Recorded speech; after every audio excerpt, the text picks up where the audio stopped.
So in the first instance, the purpose of this pillar is to listen to industry, and in particular, SMEs, clients and suppliers across the complex value chain, to understand the challenges and the needs facing all stakeholders in relation to digitalisation.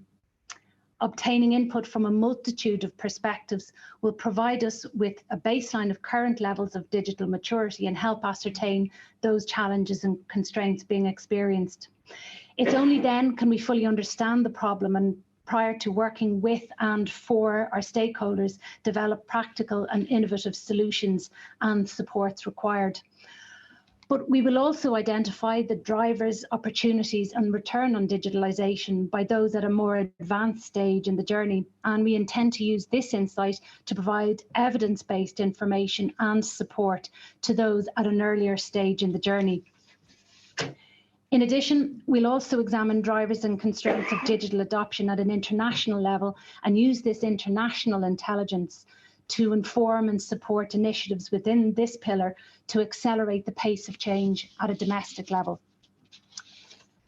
Communication is key, and we are steadfast in our commitment to knowledge development, advancement and dissemination, and our ambition is to become the single source of expertise in the digitalisation of the construction sector.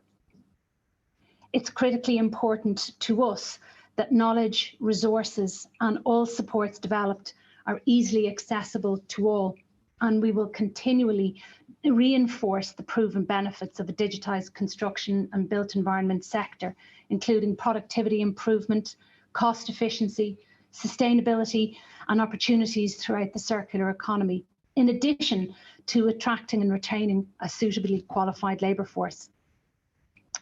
There is no doubt that the cultural change required will take time, but it's essential that all stakeholder groups are brought together on the journey, regardless of size, for the benefit of the sector as a whole. And it's for this reason, within the digital leadership and cultural change pillar, that our industry members represent a diverse range of stakeholders. All members have been chosen because they are passionate about digital transformation within their discipline, be it public sector, private sector, and collectively possess a vast range of varied experience, including SMEs, clients, suppliers, and professionals across both public and private sectors. We're therefore very confident that the members of the pillar are very well placed, best placed, dare I say, to execute our agreed pillar deliverables. And it is at this point that I'm going to hand you over to Ted to talk you through the specific deliverables for the digital leadership and cultural change pillar. Thanks, Richard. So very briefly and over the timeline of the project, we start out, of course, with a global review of state of the art in terms of AEC sectors across the country in order to inform what we do. And then in year two, we're going to kick into two of the key pieces from our pillar, which is the first is to assist leaders in industry to understand the gap in their capability and capacity to take on digital transformation. So we're going to develop an enterprise gap analysis toolkit or toolkits, which will begin with a scoping, followed through in year three with a prototype and beta test, with a view to launching in year four. Coming in behind that and complementing it and building upon it is an enterprise strategy implementation tool. So once you've figured out where the gap is, the next thing we aim to support you with, or support industry with, is figuring out what to put in place to achieve the transformation. And to do that, we again will go through the same process of scoping out what's possible, developing a prototype, a beta test, and finally creating that launch for industry to use. Supplementing this, of course, will be the survey that was mentioned earlier on, and we'll be using that information to measure the adoption as well as the pains and gains of the transformation.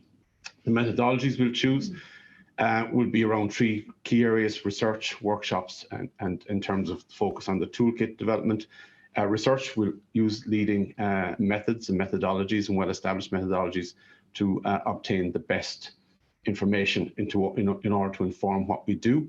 We're going to undertake precedent studies, and what I would point to here maybe in particular in our pillar is looking outside of the construction sector, in particular given the last 2.5 years of digitization that has happened globally and across multiple industries, to figure out how can we bring lessons learned from there into our industry. And finally, using that survey as an insight to again inform how we go about developing the toolkits. The workshops then are equally important because it allows us to connect with and listen to industry and the various representatives. Working beyond the excellent membership and advocates that we have within our pillar is bringing in more voices that we can listen to, and supplements the survey with kind of more open-ended, face-to-face discussions. And from that, we're going to gather the challenges and opportunities that we see in the industry from people at different journeys. And that's something within our membership that we have. We have a spectrum of people that are at different levels within their own enterprises of being on a BIM or a digital transformation, and we're going to use that expertise. And it's also, these workshops are going to help us promote engagement and communicate key aspects of the project. So again, we're going to go out to the regions with these, have quite a few or as many as we can, and hopefully industry will respond in kind with giving us people so that we can help industry in return. And finally, the toolkit development, we're going to use a design thinking approach so that we can support innovation and ensure that we are developing the right toolkit for the right reason and to help industry. And intended outcomes kind of marrying very much with what Roisin very eloquently set out as our targets at the start. We are going to, on an ongoing basis, measure the digital maturity of the industry. We're going to deliver toolkits which support best practice. And finally, I suppose we're going to inform and enable supportive digital leadership in driving that cultural change, that challenge that exists, so that we realize digital transformation in support of innovation, effective and sustainable evolution in mindset and practice within the sector.